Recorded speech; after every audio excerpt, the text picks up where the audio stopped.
is Dale McCluskey. I'd like to welcome you to my Rumble live stream. Very special guest on here today, Mark Dubose Jr. Welcome, Mark. Hi, how's it going? Good. Appreciate you coming on, Mark. I really do. This is the first time that we've actually got to speak in person, so I appreciate the opportunity to come talk about dog training, dogs, life. Just watching some of your recent videos. Again, I appreciate the transparency and relate to your journey. But saying that, Mark, I just just for those who haven't seen you before or know who you are, maybe Mark, just kind of you want to introduce yourself and kind of what you do, and we'll kind of go from there. So. Yeah, it's Mark. I had a whole transformation of life from living in the suburbs, doing the regular work, the regular stuff everybody's doing. And I just had a realization one day of I have to do something different. And it really started with starting to get more control over my food. And through that, I started interacting and being around more animals. So at first I was wanting to get into horses because I was like, I need a horse for the property to just move around. Then one of the horse trainers, he saw me interacting with these horses and he was like, buddy, you're pretty good at working with these things. It's like you've been doing this your whole life. And he kind of pushed me a little bit into saying like, you should work with some dogs as well. Cause you see me I just had my one dog, my border collie, that helped move animals around. And I'm just winging it, trying to figure stuff out, watching YouTube videos along the way. And he saw me interacting with him one day and he's just like, wow, you seem to be doing pretty good working with this animal. So it got me a little interested in, I want to learn more. So then my first go-to was, hey, there's a dog training school, a pretty big one. It's called Star Mark Academy here in Huddle, Texas. It's a pretty large one. A lot of people all over the nation. Some people from the world come to this school. So I was like, I'm going to go to this school to be able to learn the best of the best of how to be able to work with these dogs to get them in a better place. And I signed up and I went there. And like, to be honest, like kind of week 1, week 2, I was just already had this feeling like something's not right here. The stuff we're doing with these dogs, I have to have treats on me all the time. We're instantly going to corrective collars. And it's just like, it was a push and a rush to just do this and get these dogs to look good, as opposed to my just knowing already was like, my dog's not good. And I'm trying to force him to do these things, especially when it came to doing tricks and little, like just these cute little things, like literally just waving and hiding. And I'm like, we're getting these dogs to do this for what reason? Because the dog is still a mess. So my dog, Johnny, that I got assigned, which I have now still, I learned really quick. He looked good on leash when I was in places with him, but in the kennels, because I still kept him in kennels, he was a mess. He was just pacing, jumping, barking, just doing the most. And then at the time, it was just brushed off because we're worried about getting the dogs to do a good heel, a good sit, a good down. But I just knew something was wrong. And then I knew something was really wrong when I adopted a dog and brought him home here. Nothing could contain this dog. He was just on this rampage of just breaking out of stuff, hurting himself, and just chasing after everything out here. And luckily, he stopped at the road the one time he took off. But this dog, I passed all my tests, 98, 97% on all my tests, that he did good. He knows how to sit down. I don't care what's going on, any distraction. But beside all that, this like straight up, he was a nightmare. Like he was just a complete wreck of a dog. So then I was like, I need more. So I signed up to do the internship at the school, which is basically doing it over again, just on the instructor side, for me to just, I want to learn more about these, say, behavior modification stuff that they kept talking about, because clearly my dog is obedient, but his everything about him is just absolutely trash. So I did that, and then I ended up adopting two more dogs from the school, of just taking the ones that are just kind of like the crazies, of just like, I have to be able to, something in me was like, I have to be able to work with these wild ones to figure out how to work with the easier ones.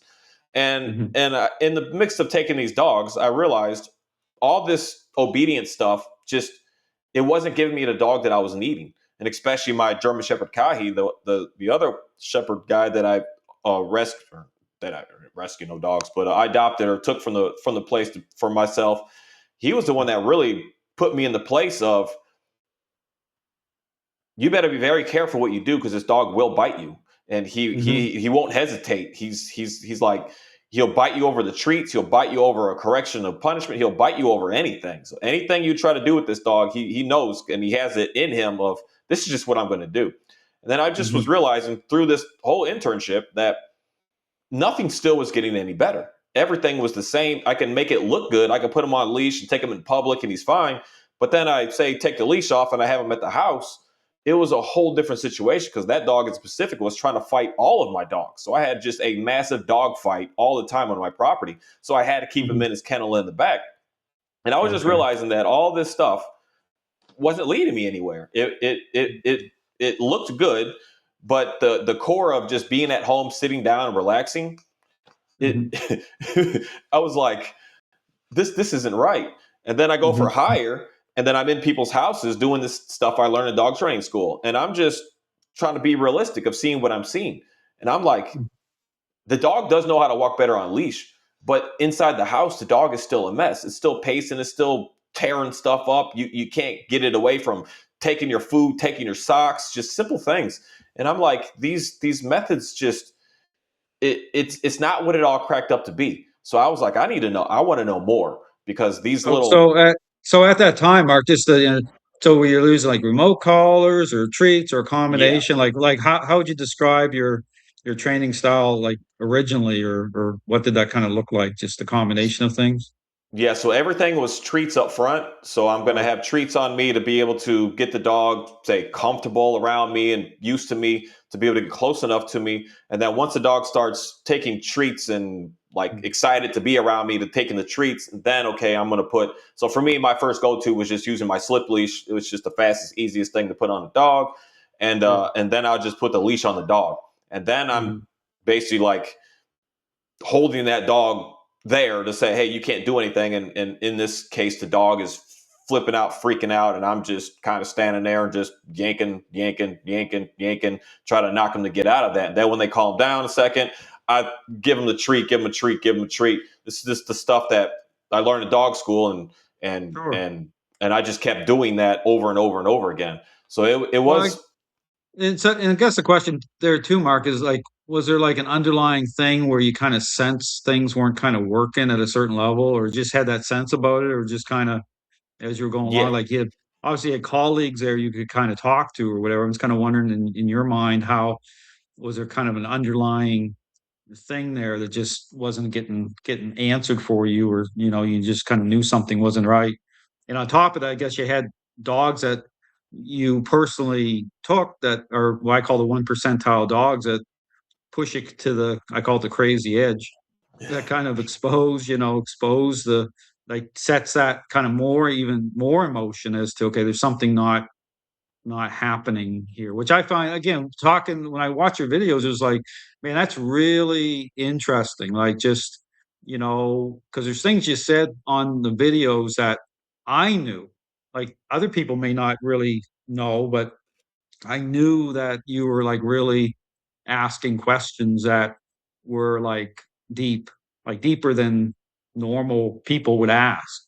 But anyway, so yeah, no, carry on. I was just curious if there was something there as you're kind of moving forward, that even from the beginning that there was something that you couldn't quite put your finger on, something that wasn't quite lining up. Yeah, it was right away, like the first week at the dog school, because I would just that's one thing that the instructors would always say. It's like, buddy, you don't talk, but when you do, you ask us a question.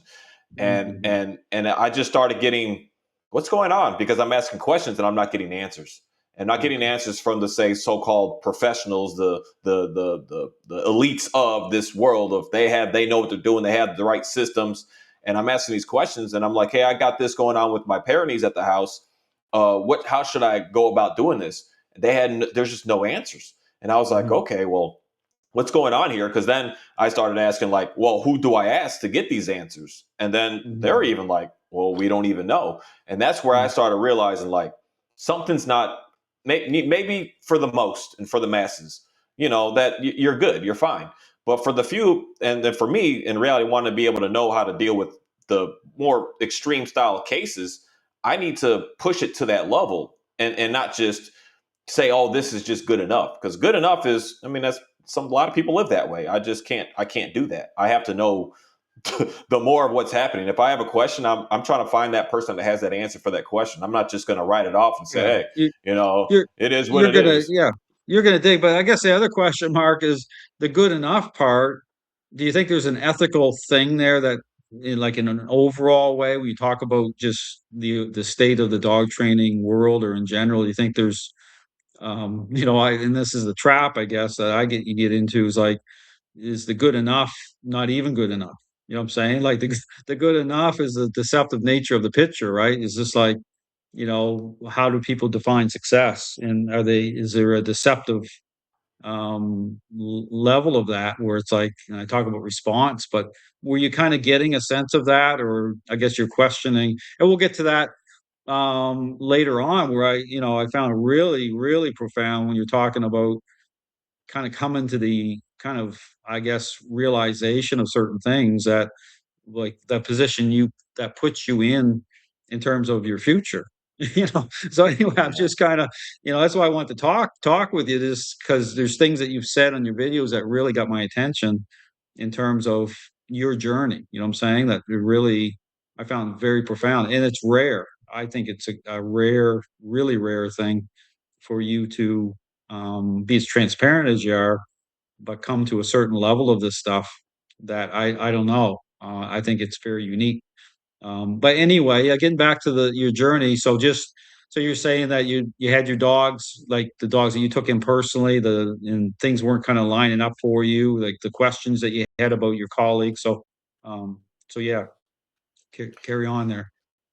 Yeah, it's just, I guess that's the main thing for me is how I even started looking at this, because I've just Hmm. noticed this as, because I didn't watch dog training stuff until I was like done with dog training school. I tried to like stay away from it, like force myself to, like, I don't want to know. I want to know what they teach, and then okay, I'll move on to something else if I'm not getting what I'm looking for, and I wasn't getting what I was looking for. But it's just a common theme that I noticed with pretty much almost every trainer that I look out there. They're like purposely picking up basically, like, say, a nice dog, a good dog. And then for Hmm. me, I'm like purposely looking for that crazy, like when I was looking for my latest one, my Dalmatian, I was like, what's the one that's crazy, can't settle down, is just off the walls, it's just maddening. And all of my dogs across the board have been that way, of like, I want to get that real, I don't know why, it's probably something wrong with me, or right at the same time, There's like, I want something that wrong real with challenge, because it's going to show me what's going on. And that's why when I watch a lot of people's stuff and they're like, oh, just do this and this, and I'm just like, yeah, you have like a very nice, well balanced, well bred dog.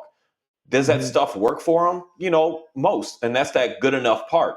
Hmm. Good, you Hmm. can get away with it being good enough because your good enough doesn't turn to as a potential dangerous type situation, because Sure. it's not in that dog to do.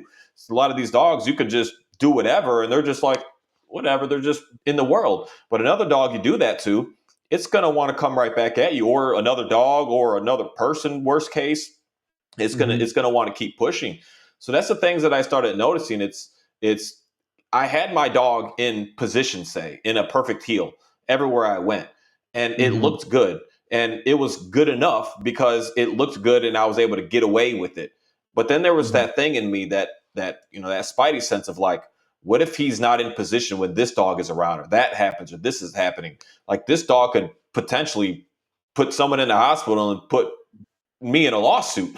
And that's that where that good enough is really, it's not enough for me, because Hmm. I need to know what's going to be able to happen with like, I know nothing's perfect, but a huge level of certainty of knowing things are fine. I've seen this happen over and over and over again, and it's okay. Because in dog training, the number one thing that we love to push is, get away. Your dog is Hmm. go, stay at a distance, go with this, and I'm like, that's almost that's so unsafe for society, for us to know we have a dog that's, say, potentially dangerous, and just walk Hmm. away or keep a distance from them. Those are the little Hmm. things that I start to realize, like, something's not adding up, because that good enough it's dangerous. It could be, it could, we have more and more dogs in small areas. Sure. On one of your videos, Mark, you mentioned that it's want to put when it like you mentioned about one of your dogs actually biting up on like going at you. You had like on heavier clothing or something. You mentioned the video Yeah. about when you real and when did that happen? Like, was that kind of a moment for you, or was that kind of like that you knew something was like wrong, or just Yeah, so that that was a massive realization because at that time I was like scared of this dog because I've seen what he's Mhm, done to other people. So all I mhm, did was play. His ball and mhm. string, I brought the dog out, we would play, and that's where I was doing all my obedience stuff with him and playing, and everything was that way. I wouldn't layer in at that time yet with that dog of say corrections and punishment with using my prong collar because he had his prong collar and had his e-collar on all the time. It's just in case he knows he understands that equipment, but I just wasn't in me enough because there was one time at the school that I yanked that prong collar on me, looked back at me like, do that one more time, buddy, and watch what I'm about to do. And I was like, we're good, man, we're good. And so everything was play, and I ran into a very sticky situation because I was done with play. Clearly, he's never done with it, and I went to go put him back in his kennel, and he went in the kennel, and then he sneaked behind me and got back out, and he just looked at me like, buddy, if you think you're putting me in that kennel one more time, and I went to just like shoo his butt, and he went all up. I had a nice big coat. It was cold out, and it didn't Sure. hurt me or nothing, but he looked at me and said, "You're not telling me what to do." And he instantly Mhm, put in action. And I just stood there like, so I waited it out. I let him bite and bite. He just hold. It didn't really hurt any because what I mhm. was wearing. But once he stopped, and then I just stood there and I told him to get into a heel. He did, and I told him to get home, and then say we were good for a little while. He was like, "Hey, Mhm. I tried to bite dude, and nothing happened, and it was okay." But what did I do the next day? More and more and more of this play over and over. And it just kept empowering him. And then it started getting more dangerous with him here because with my other dogs, he started to just push more. So And then me so so already, Yeah, so when you say play, is that we go through your whole thing, was that like were you in like a play-based level of training at that point, Mark? Was that a different yeah, like aspect of training? Yeah, so you kind of transition, kind of get an idea. So how did you transition from the start? Like you kind of seems like you moved from systems or something. You kind of you were kind of testing systems. So you say play, so that was like a play-based type of thing you were doing at that time. yeah, yeah, because, or mainly just, I mean, because I was scared of the dog. I was scared of doing Sure. anything else. And I Okay. was Yeah. even scared of giving him food with the treat Mhm. based stuff because he would just, he would just take your whole hand with it. So I was doing Mhm. everything to like say build rapport with the dog to get him to like me Okay. through the play. And I Sure. was just realizing he wasn't liking me, he was liking him being able to chew the heck out of this ball and chase and run and do all that. We weren't building a connection together. So I Mhm. did that, and then I literally just stopped that because I started noticing that our play session was fine as long as nothing was around. But then when there's Mhm. something around, that another dog or another animal or anything, he just started to have all kinds of issues. So then I was like, I'm going to scratch to play with this dog in this moment and go more into trying because I started getting more confidence that putting my slip leash on and holding him and putting my prong, and mainly it was the e-collar because I can give him a tap from a little bit of a distance. So if I had to handle myself, I can handle myself. And he responded very, very, very well to that e-collar, like very Mhm. well. That boy was a, Mhm. a professional, elite animal. With that, I could even put Mhm. on him today, and he's like a completely different dog. Like he's very Mhm. focused, and that's the part of I'm say, hey, it worked. But then there was Mhm. Mhm. times that I didn't have it charged or something was going on, and then I just had a scratch taking him in public. And then I started Mhm. realizing. Then I was just like, he only listens when I give him that buzz because every day I had to give him a little buzz, just a little, Okay. let him know it's there.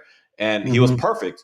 But if he didn't Mhm. feel that buzz, he was back to wanting to look at me like, buddy, I'm about to come right at you if you tell me. It's his hardest thing is tell this dog what to do, and he's going to hit you with a challenge. And this challenge isn't barking. His challenge is I'm going to bite you.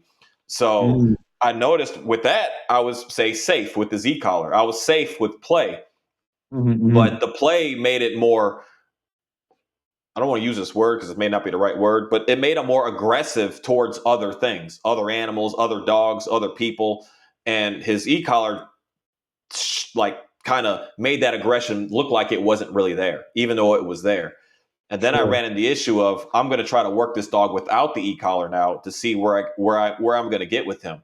And that's when Hmm. I noticed everything was just going way downhill again. For I mean, at that point, I think I had took the e-collar off. It was about 2 years, maybe more than 2 years, that I was Hmm. just watching everything just kind of slip back into getting worse. And then it got Hmm. worse to the point that, again, that's when he bit me again. That the second time, that's when I'm wearing something like this. And Hmm. that got serious because at this point I'm scarred up for life from this dang dog. Oh, That's really? when I Wow. realized, yeah, because I thought everything was fine, but then when I put that demand, I came outside and I was like, "Hey, Kai," because he was barking at something, and I was like, "Stop that!" And that dude just ran right at me, and he just Oh, said, really? Wow. "Buddy, you are not telling me what to do." And that's when I realized all of these things, what I was doing, just wasn't working. And I think that's the time that I sent you a message on one of your videos of like, how do you know? Like, what's the test to know like Oh, okay. how Well, I things are didn't re doing? okay, so I didn't realize, so there was a bite incident that happened during that time, Mark? Is that what you're saying? Yeah, Okay. yeah.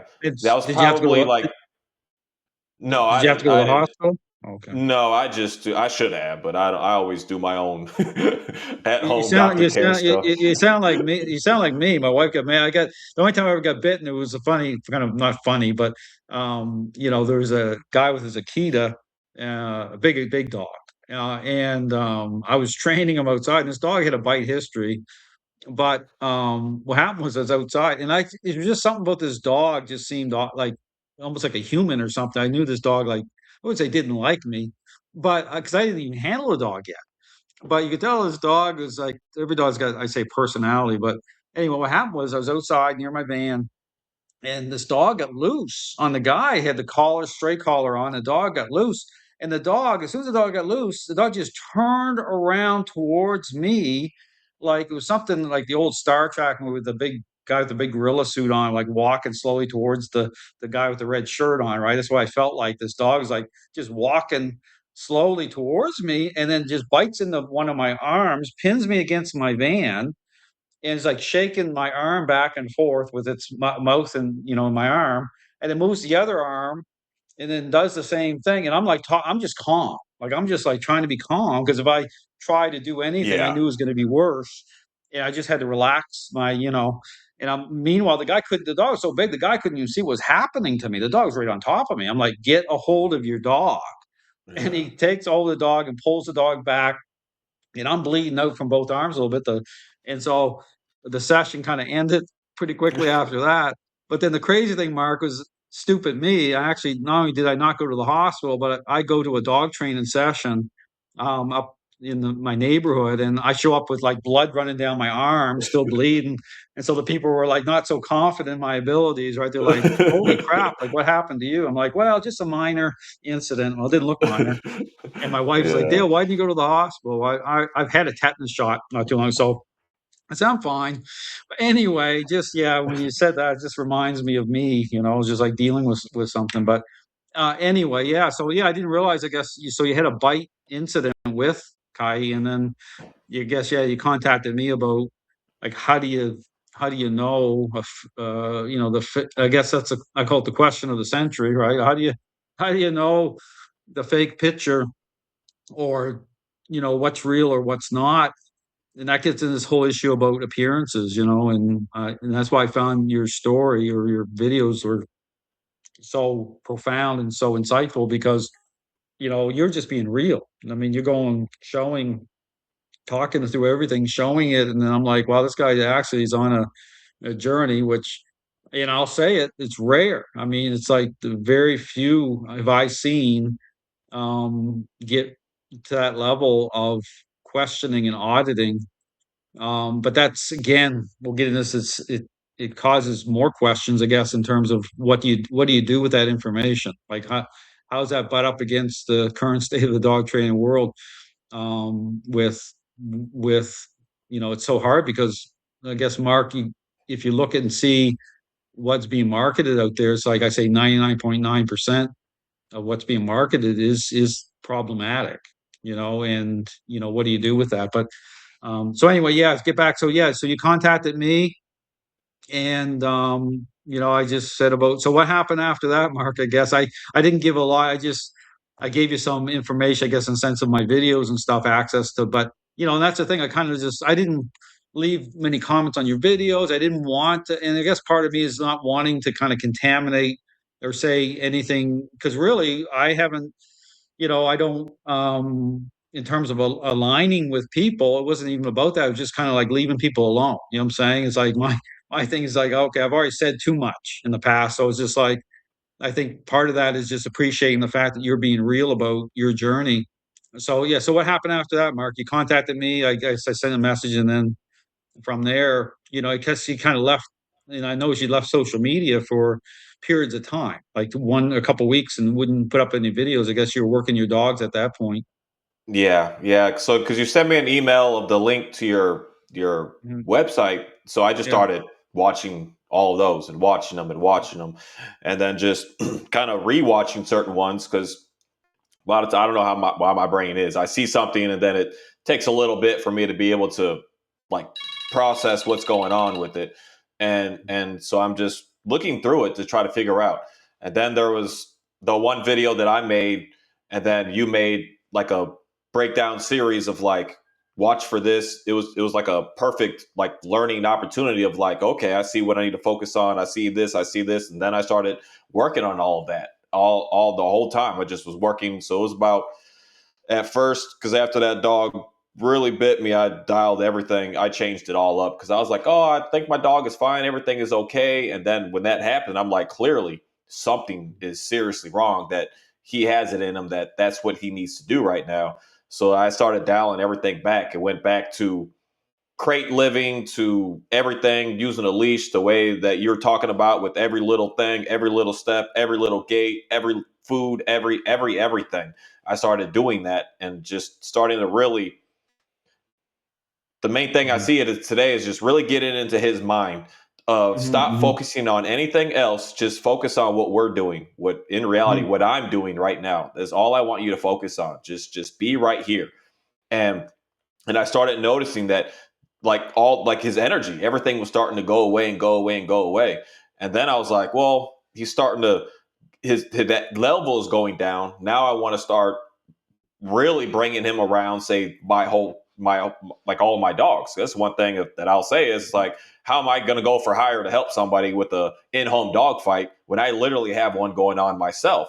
So that's when I Sure. was kind of getting him better with seeing all this craziness, and then I started really dialing in. Okay, now I'm really getting you integrated into the household, and Mhm.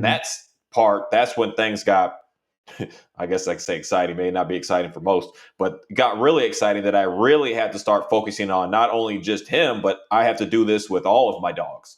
Every single one of my dogs needs a whole new foundation, the new base level, because everything that I was doing was just the best way of saying it is absolute free for all. Just Mhm.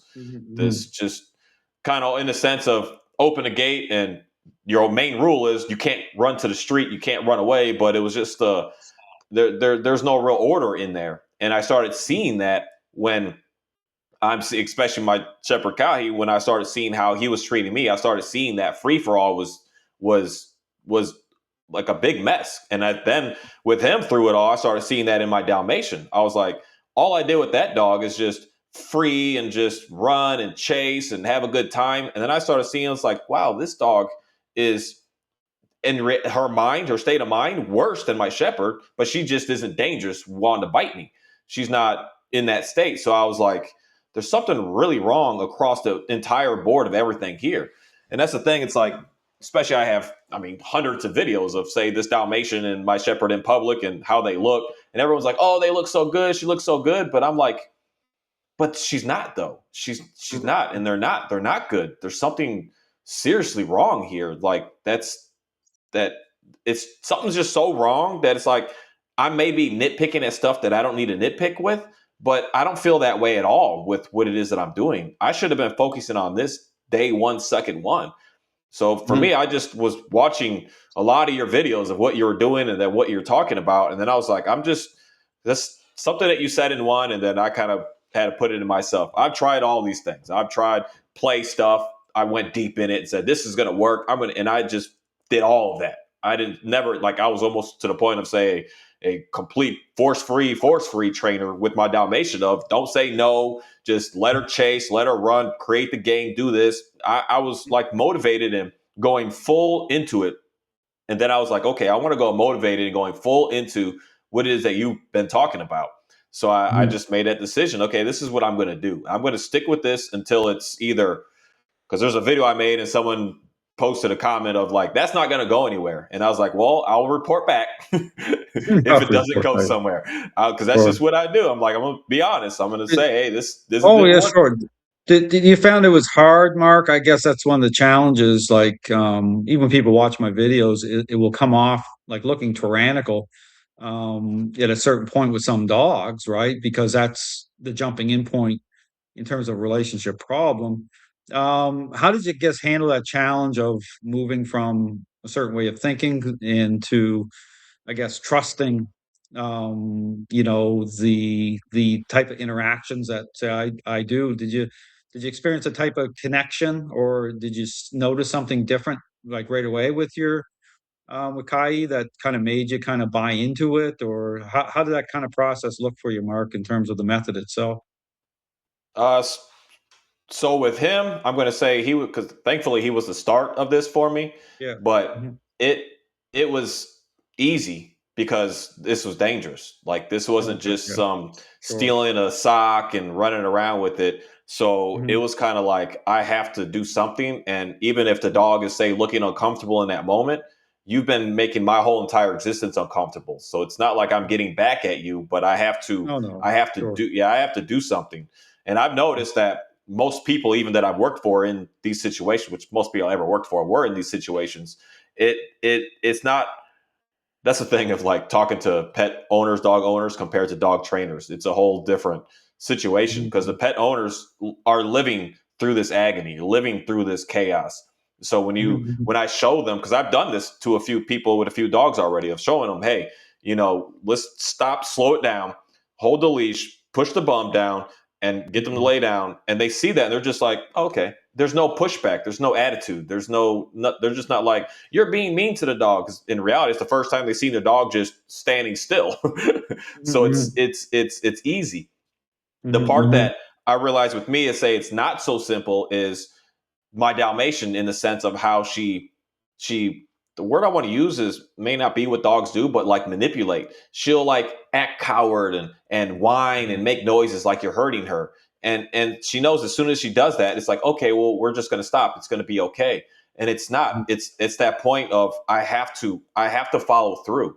And then now Mhm. that I've done that with her and seen how she, oh my goodness, it's just cool to go and feed. Like she's just in a world. She just looks around. She's in a whole different state of mind today that she's just so relaxed about. She could just walk and look and sniff here and there Mhm. and getting through that is seeing how I am at this point today. It's just like there's there's there's no way I can try to sell anything different. Mhm. The seeing where because there's many things and many of my videos. I'm going to do this and I'm going to see Mhm. where it leads to, and then I'll report Mhm. back.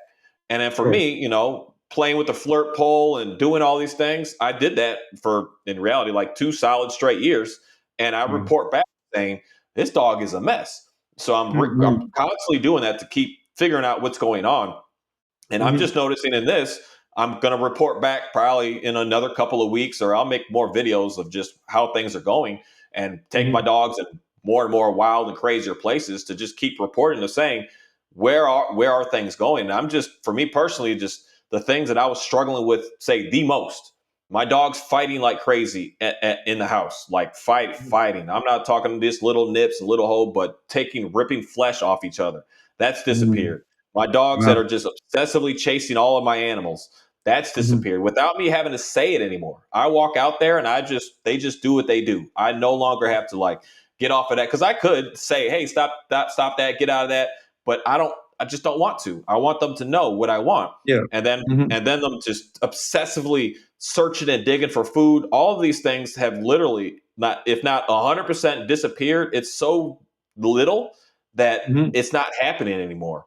And I'm just noticing like that's what's going on with my dogs at this point. That Mhm. what I want to say, especially serious issue of dogs fighting in the house, that's gone. I don't have remote collars on them. I don't have leashes on them. I'm not separating them. I'm not keeping them, because right now they're both sitting on the patio, hanging out. They could just be together all day long, be in the Mhm. van all day long, and not have any issues. These are my biggest issues Mhm. that a lot of people are struggling with, and I've been able to get through it. And not even just through it that I have to, because the words we like using in dog training is we have to manage it. I don't have to Mhm. manage it. I set it. Sure. I put it in place, and I'm just like, okay, well, we're good at this point, because I've yet to Mhm. find like a dog training podcast or anything that people say like when the dogs are fighting, they're basically like this, just they're going to always fight. And my experience is like, no, that's not reality. And most dog fights I've been in people's houses, it's not that extreme. That literally most of them, some of them, you can just snap a finger and they stop doing it and we're good. But in some of those cases, like mine, stomping a foot and yelling, it was just like they were like, "Hey, he's joining us. Let's get further into this." It was like Sure. a I'm a cheerleader to it, and it's like that just it doesn't go anywhere. Maybe Well, on those some dogs. well, I talk about the test, I mean, in terms of even like waiting for food, right? There's certain things you can kind of test things in terms of of how things can appear a certain way but not be. Yeah, Like it's like I talk about, it's like having a conversation, it's like meaningful, right? And it's about too, it's about always saying, okay, is what I'm doing reasonable? Like intent. The dog understand the intent. So if I'm taking hold of a dog, it's like, because people could say, well, the dog reacted that way because, what you were doing was unreasonable, or the dog didn't understand. But when you line up the intent part and then you get a certain reaction, then you can qualify that. You can establish that, say, no, this is what is really happening. This is the dog's, and things from there start to make sense. But not yeah, just that, then you can actually create change, because it's like that's the thing with dogs. It's like, and to me, Mark, that's what makes dogs amazing. In fact, how I kind of see things, like the fact that dogs kind of blow things out of the water with our idea of things as humans really almost makes me appreciate dogs even more in a way, because there's a depth level that, and this ties into, I was going to ask you about, faith as well. I mean, I know you're a Christian, but there's a level of certain themes I talk about that really play into those things as well, in terms of relationship, in terms of depth, in terms of just, just nature, seeing that. And so my question to you is like that connection part. Have you noticed a deeper connection with your dogs, Mark, that wasn't there before? Like through this, is it brought you into a deeper level with your dogs? yeah. Because I guess the best way I can say it is I could just see a much greater level of appreciation. The little Mhm, things I do for them, I can see that they're they're not, because the thing I say is like they were just pushy, like they were demanding. And they were mhm, like, "You better give it to me or else," type language. Like literally is how I really felt. Whereas today mhm, they're like, "Well, thank you, man. Thank you for giving me that. Thank you for dropping that egg to let me be able to have it." They're the word that it's a good way of saying it, they're thankful, as opposed mhm. to you better or else, because that's the life that Sure. I've been living. You better or, like my dogs are literally demanding everything. And that's why they'll take and take and take and take and take, and it can get really bad. But I Mhm, just mhm, noticed that they just slow down, and it's like they're asking, hey, what are we gonna do? It's just mhm, that mhm, they just, I don't know how to, I don't even, I just want to keep living to keep learning mhm, more about that part. But it is, they're more thankful and they're more mhm, appreciative. They're like, hey, I appreciate you giving me this food. They'll eat a little bit and look back at me like, and then just go back to eating. I'm like, all right, man, eat your food. Like you're doing good, as opposed to mhm, just rampage, taking their stuff, running away, disappearing. And it's like they just don't care. I'm just that supply of just give, and I can never give enough. And that's why they're just say never satisfied. And that's the word I mhm. could use is I just feel like my dogs are now satisfied. They no Okay. longer need to this and have to that. If I don't take them for a walk, they're not like at the door with the leash, like, come on, man, let's Mhm, go. They're just like, okay, we're good. I don't need to do that. I'm fine. And I have mhm, three of the most active breeds that we have that are like very high energy.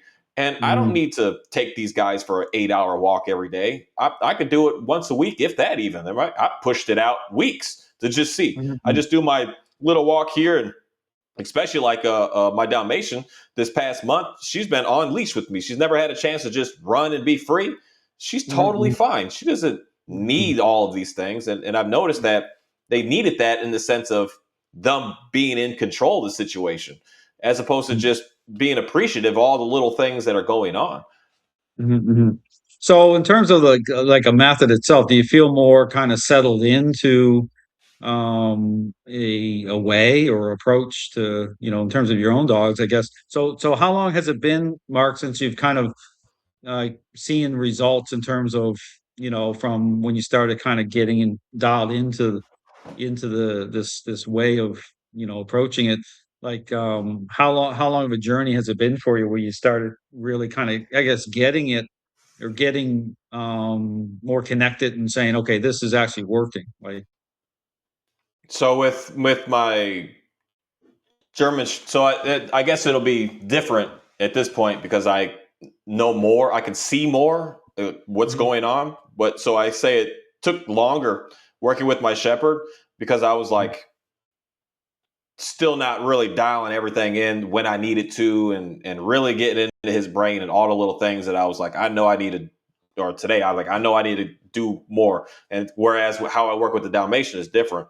So for him, so just say the Dalmatian at this point, because say she wasn't biting me or anything, but she was just crazy. I noticed a significant difference after about 3, maybe 4 days of mhm, just we're going potty here and we're doing this, like every little thing. I like 3 days of that. I started to see like, wow, this dog is really slowing down, like relaxing down.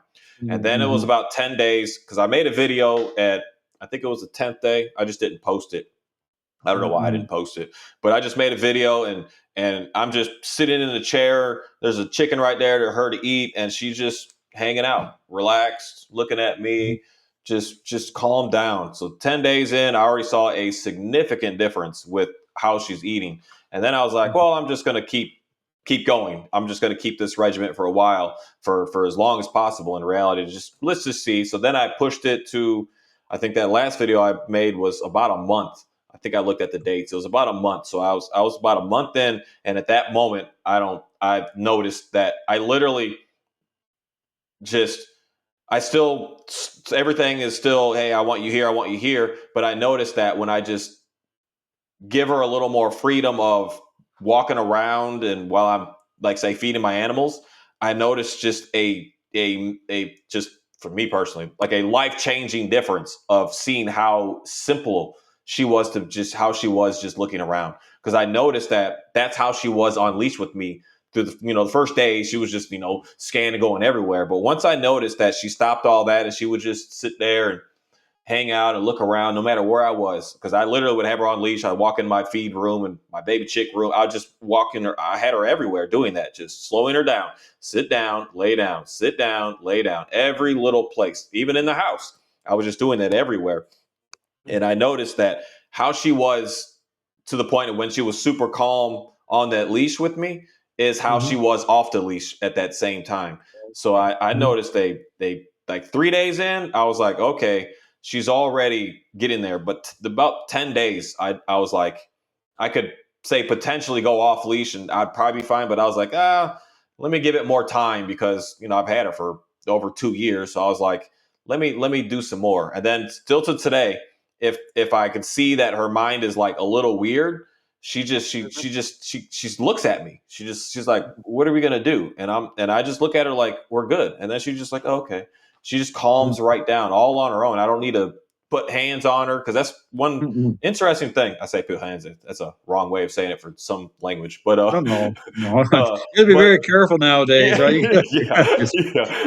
But if I rest my hand, because I could do this to all my dogs at this point. It's just the neatest thing. I could just rest my hand on their back and just place it there, not petting, but just place my hand there, and you could feel their body just relax down, yeah. and they're just like, okay, well, we're hanging out right now, and Mhm, everything just stops with them. They don't like I'm gonna go. Everything just stops. So every time that if I could see if I'm standing and whatever, and I could see the dog, it's like, hey, I could just put because now I could just go like this, like just yeah. calm down, like calm down, and they're just like, okay, well everything's fine, like everything just it's just a way. It's like you have to feel it, literally feel it when that happens to the dog. You could feel that they're stressed. You could feel that they're doing, because my Dalmatian she would shake it, just shaking. You could feel all that, and then you could feel like Yeah, when it kind of settles, and then you could just feel letting that go. next, Yeah. yeah, that next stage that it's just like And and everything that's falls. and that's why I tell people it's hard because when you watch a video, right, people are looking at the physical and they're not dialed into the mind itself, what's going on there. You know what I'm saying? So when I'm Yeah, asserting control over a dog or level of influence, it's like I talk about it's like dominoes collapsing in the dog's mind. It's like that agreeableness where it's a demand because it is going to take a demand, but it's intent, the level where the dog it's like it is a power play, but it's not a type of I tell people it's not a type of power play that's meant to be abusive or over the top. It's meant to be reasonable, but it brings those core ingredients in, because nature, dogs are social animals. It's like I talk about the parenting example so often. It's like the child, that's out of control, selfish. It's like the parent, even though they're engaging a certain way, they still love the child. They still have the best interests of the child at heart. They're not trying to hurt the child. They know, but they're defining their role. Like they're saying, hey, I have to get in the child's airspace, certain expectation at this moment of the child's life. I'm doing it because I do love my child. And so there's the love part of it. It's not like a angry or I just don't like dogs thing, but that's where the structure, that's where it's a type of conversation really that's happening between you and the dog. The dog understands the dog, but it's hard for people because, when you kind of butt that up against what's popular in the dog training world, all the using treats and the love first and all this stuff, people really have a hard time reconciling getting that situated because and I guess that's my question to you, Mark, is like in terms of messaging, like how do you see yourself explaining that to people or getting the message across about how to bring those things in a way that makes sense to people, that people will kind of buy into it and see it for what it really is. yeah, because that's where I'm trying to get more. Unfortunately, the way I see it is clever with the language, Sure, because yeah. something that I hear people say is my dog loves me, but he does Mhm, this over here. If your dog loved you, he wouldn't do that. It's the same way as your husband loves you, but he just cheats on you every weekend.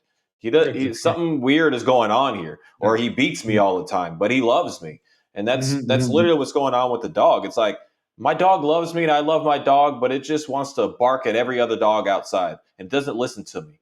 And if mhm, it's not mhm, wanting to listen to you, then love has nothing to do with what's going on. What love mhm, really is a dialogue, a communication back and forth that we can. Hey, I don't like that. Okay, well, you don't like that, and I don't like that. We can be able to go back and forth with that. And so, if you don't mhm, like that, your dog is barking at another dog, you should be able to look at them and say, "Hey, I don't like that. I don't want you doing that." And in most mhm, cases, it's with what why me I understand it's kind of easy to get dogs stop doing that in reality is because they don't want to do that. They're doing mhm, that because they think that they have to, and you don't mhm, have a conversation, and that's kind of worst case because the dog doesn't want to do it. You're telling it not to do it, but yet it's still doing it. Clearly, your mhm. dog doesn't love you. It's Sure, doing everything it can to just not want to listen to a single thing that you have to say. So it's really getting into the minds of giving a yeah. dog a treat is not loving the dog. Uh, Giving the dog corrections and pops and e-collar stems and all that, that's not loving the dog. Loving the dog is Mhm, something mhm, that is very, very close that I can mhm, be able to have a talk with you. It doesn't come, that's the thing on why it's like the touch. It doesn't come from something external.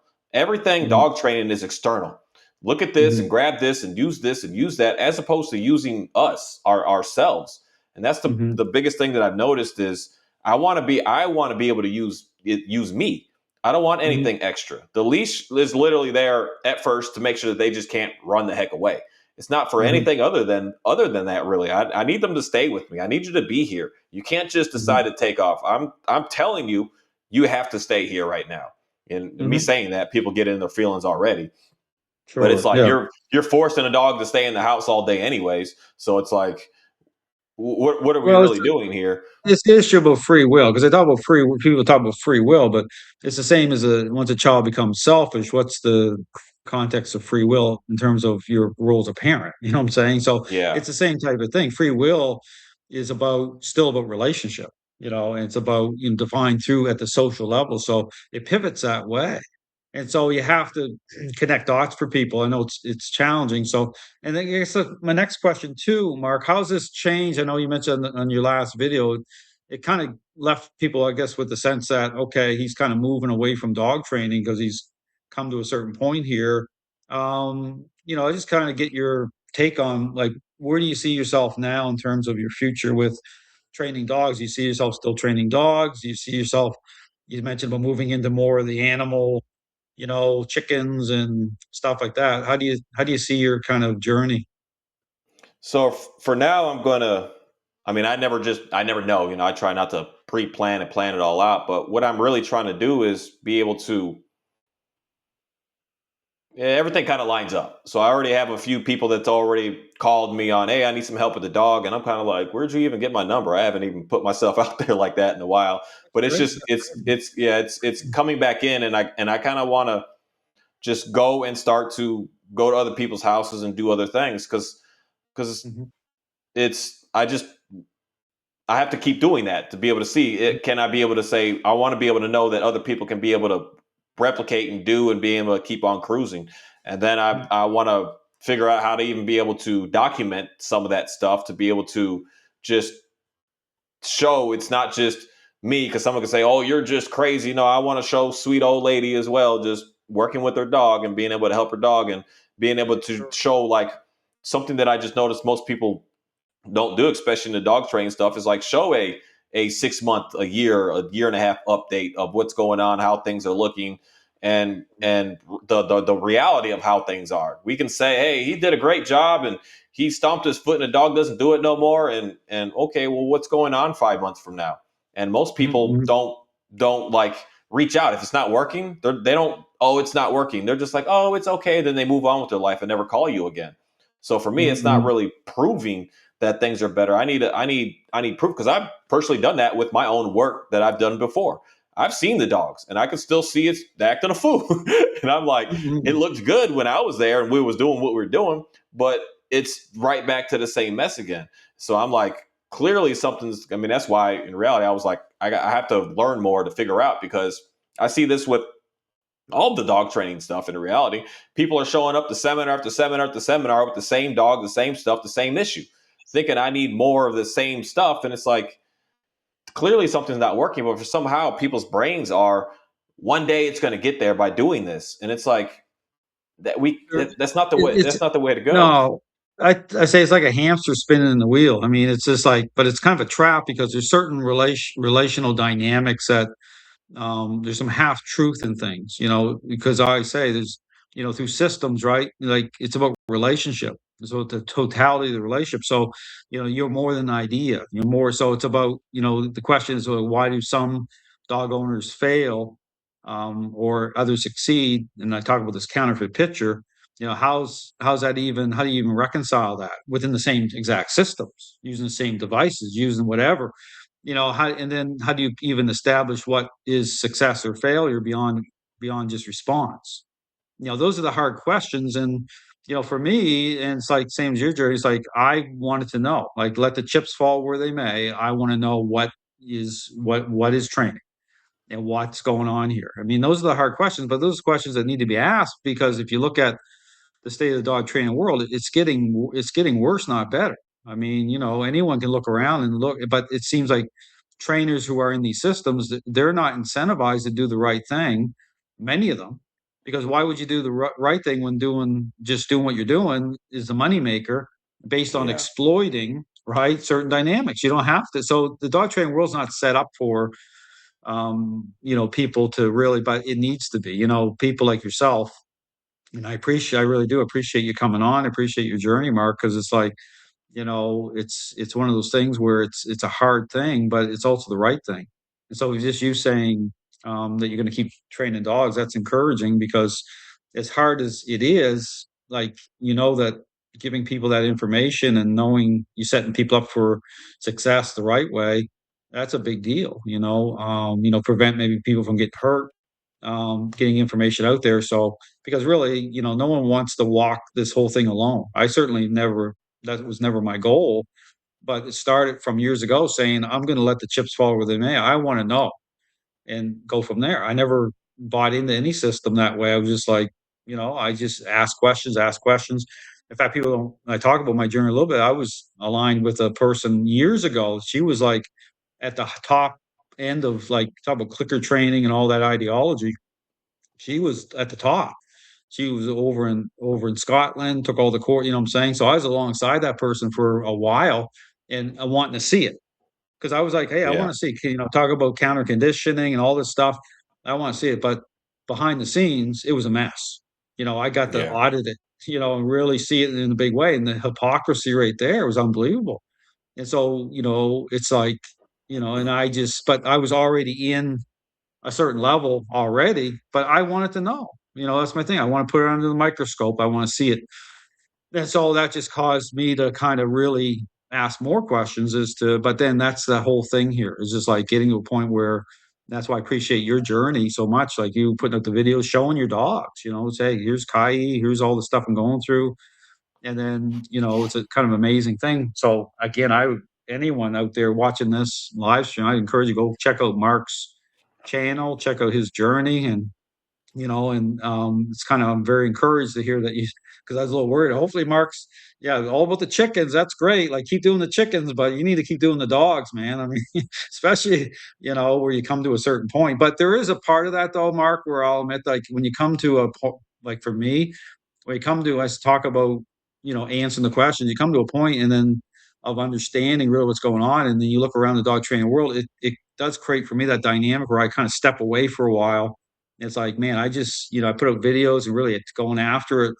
And I feel kind of like I do that and I take everything down because I'm like, you know what? This is just like, what's the point? Just focus on my Yeah. own stuff because I'm still doing stuff in the background. I'm still helping people, but it's hard. It's a hard thing. But then I keep reminding myself, well, it's the right thing, and just you always try to find the right balance between but the encouragement of seeing people like yourself, Mark, come and say, wow, that's great. I mean, that's great that, he's found his way and, he's getting it and he's finding success with his own dogs. And so it's about, I think for me, it's about the personal journey. You know what I'm saying? It's more about your own, because that's what keeps you going, and Yeah. have that success. Because it is kind of hard too, because if you're approaching it where I'm going into it at an intervention level and it's like it looks a certain way, it's hard to get the joy from that sometimes. Unless you've had, like for me, I've had the police canine, I've had a lot of personal success, and that I kind of gravitate that keeps me going because it's like I've had that. But if you haven't had that, I tell people all the time, yeah, do what I'm doing, but you need to get out and have opportunities to really find a joy in, say, sport training or the certain aspects of seeing how amazing dogs are to kind of keep you motivated. Because then it's like it seems like it's just like it can be really difficult because you keep going into the middle of situations with dog owners that are really they're at their worst point, and you Yeah. have to do it the right way. You got to do it that way, but then you also need to get a level where, for you, perhaps that's what I was asking about the level of connection of success you've had with your own dogs, Mark. I guess my question is, does that really encourage you or help you with moving forward to help other people? Is that like kind of for you? Is that kind of a defining moment? Yeah, because I mean that's why everything has been just set up the way that it is for me to be in these like extreme cases of each thing. Like Mhm. the way mine were fighting, the way they are about it's just it's obsessive. The way my dog's trying to chase all the animals, like everything has been at this crazy. So then I'm sitting here because every time someone says, "Oh, I have a high energy dog," and I see it, and I'm like, "Buddy, no, that's a dog. Like that's fine." Sure. Yeah. And it's Mhm. like that's the thing of I've been able to work with stuff that's just kind of like psychotic in reality, and I that gives me that look of like when I see the other dogs, I'm like, buddy, you're not going to have an issue with this. Let's just work at this slow and steady. Let's stay at this and watch how your dog's just going to start to get better and better and better. And it is that's the thing. It's like for anyone for like say all these issues that I've had that I've dealt with for people that say that you can't it's not going to get better. Nothing's going to happen from it. Because I get these comments all the time. That's not going to go anywhere. And I'm like, at this point today, you you, I don't know how else to prove it. I mean, I'll make videos and show the dog, but it's just like, it can be done. Things that people say, I've been doing this for 50 years. You can't do that. It can be done. All this stuff can be better and worked on to the point that it your issues can literally disappear. And I've seen that with my own stuff. And I know, like, hey, like, I can definitely help out a lot of, because I've like literally have stopped all of dog training stuff. I don't even watch the videos. No, I don't watch anything. I don't pay attention. It's just completely out of my YouTube feed. And I'm kind of just living life to just focus more back into getting back into people's houses to show them something that I just know, based on how mine are looking at this point today, I could definitely give you something that, I guess the way I can say it is, I'm confident in. Before, the stuff I knew from the dog training school, I wasn't confident in it. I was good at getting your dog to walk a loose leash walk. I was good at that. Like, I can get your dog to walk. It can look good. It can look pretty. It was good at that. But with the other things that were going on, it was just, and that's the part that I don't know why I talk about the problems that I've had with mine, as most people don't. They're just like, my dog is the best. And it's like, no, I can see the issues, but you don't want to talk about it. Because I see this in so many people's videos. It's like, my dog is the best, but I'm like, but it froze up there and you couldn't get it to come to you. What's going on with that? That means your dog doesn't trust you because it doesn't want to come near you. So what's happening? I see Well, things like that people I, don't want to but talk about. I think, Mark, but that's what makes people, I think, appreciate, because I see the comments and appreciate your videos even more, is that there is a realness. You are transparent, you are real. You have talked about, hey, this is the problems I had, and being very real. So, I mean, I appreciate that, and so I think you're gonna have more. As people watch your stuff, more people appreciate that because you are being real. And I think there's a sense too when people aren't being real, that deep down people know that. Like, I can look at, and sometimes I'll get off the internet because I'm like, Dale, if you watch that video, if you watch your feeds, you're gonna say something. It's like almost like I gotta not look at the stuff for like, and I'll take a break for 2 or 3 weeks because it's so aggravating to me sometimes, and I don't know why. But people have found me through that. Sometimes I'll take down my videos and I'll get messages, Dale, why did you take your videos down there? So, it's like I'll get a scatter. So it's like, yeah, but I think going back to that, Mark, I think people do appreciate that. So more than I think, because I've watched your stuff, and it's like I think as you move along too, I think more and more people will appreciate your stuff because that's the problem. It's like the dog training world, I hate to say it, is so fake and phony. And you got people out there that are I come to the conclusion that they're doing it intentionally. They just don't care.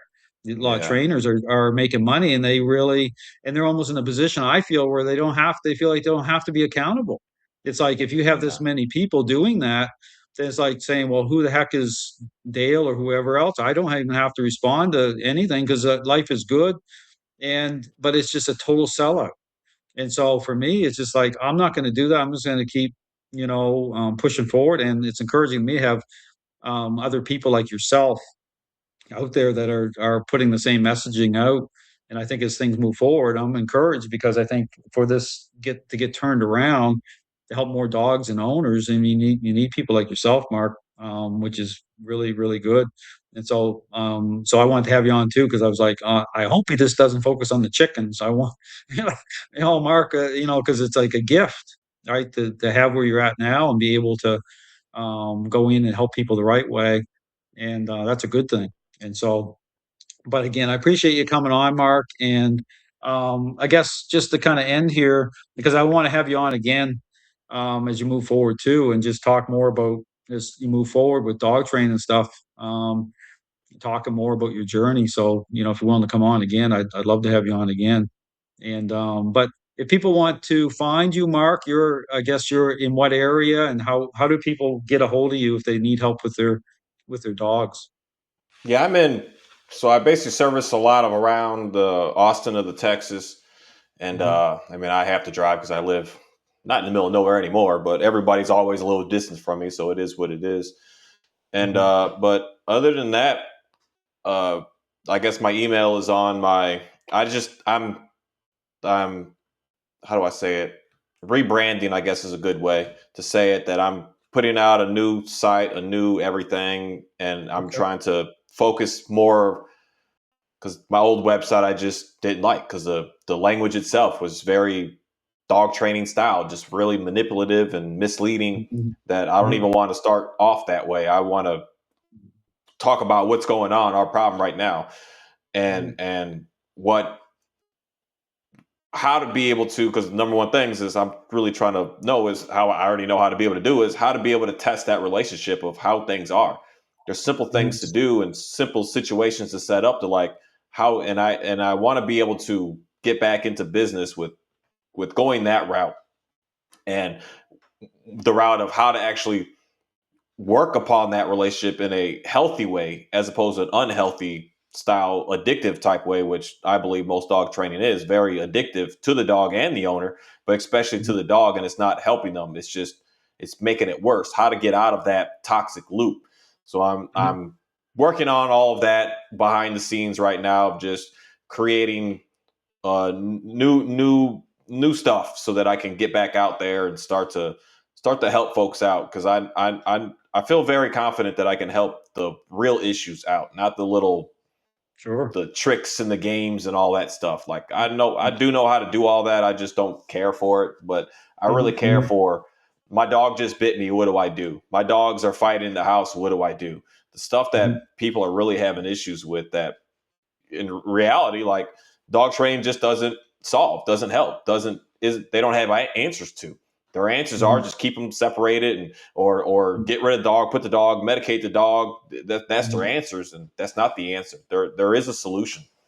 Mhm. Mhm. Okay, great. And I'll post a link on this podcast too, how people can, and click on it and be able to contact you for, like I said, Austin area. So yeah, very encouraging, Mark. I do appreciate you coming on and providing your insight. And it's good news knowing you're moving forward, kind of rebranding what you're doing in a good way. And so again, encourage anyone in the Austin area, definitely look up Mark. He's and again, just want to make it clear, it's not like we're connected that way. I didn't, Mark is through his journey. He's and this is the great thing. People, everything's out there. People can test everything that say I have to say or what Mark has to say. You can put everything to the test and arrive at the same place in terms of okay, this is what training is. And I understand the challenges with some of the information based on what's being marketed, but the good news is there's a way forward. There's a way, no matter how challenging your situation is. And you look at Mark's dogs. I mean, he had what I call the 1 percentile dogs that really expose kind of what is training. So again, Yeah, Mark, thanks very much for coming on. I'd love to have you on again. I'll get in touch with you, but I appreciate you telling your story and the information you put out. I'm sure it's going to be helpful for a lot of people. So yeah, definitely. okay, all right. Thanks again, Mark. All right, you have a great night All right. or day. All right. All right. All right. Bye.